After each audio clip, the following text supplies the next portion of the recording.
My therapist asked why I never mentioned my twin sister. I thought I was an only child. I stared at the stack of childhood photos my mother had sent to Dr. Joyce for our session on family trauma. There I was at 5 years old wearing my favorite purple dress at my birthday party, and standing right next to me was another little girl in an identical purple dress with my exact same face. The girl had her arm around my shoulders, and we were both grinning at the camera with matching gap-toothed smiles. "I don't have a twin sister and I never have," I said, but my voice came out as barely a whisper. Dr. Joyce spread out more photos across her mahogany desk. There were dozens of them showing me and this identical girl at different ages. First day of kindergarten with matching backpacks.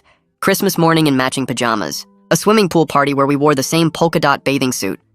In every photo, this girl who looked exactly like me was right there beside me, and in every photo, I had absolutely no memory of her existing. "Your mother specifically mentioned Maria when she sent these, Doctor," Joyce said gently. "She said you two were inseparable until you were about 12.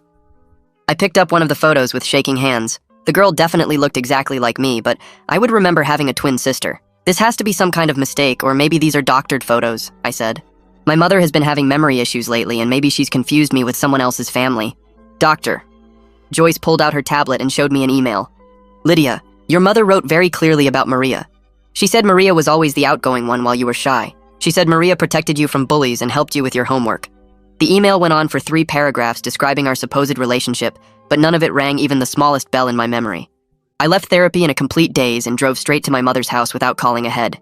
She opened the door and smiled like nothing was wrong. "Lydia, darling, what a nice surprise," she said, but her face changed when she saw my expression. I held up one of the photos Dr. Joyce had given me. "Who is this girl standing next to me in every single childhood photo?"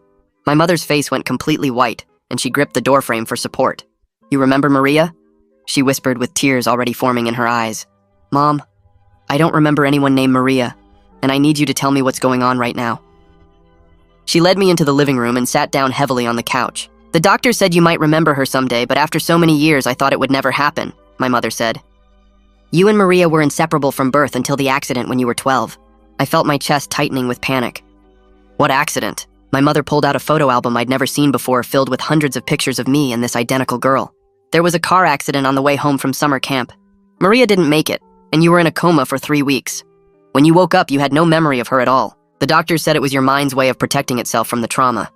Nothing she was saying made any sense to me. "Mom, if I had a twin sister who died, there would be records and death certificates and a grave somewhere." My mother stood up and walked to her desk where she pulled out a folder. Inside were documents that made my hands shake. A birth certificate for Maria Lynn Wick, born 3 minutes after me. Report cards from elementary school with both our names. Medical records showing vaccinations for twins. We thought it would be better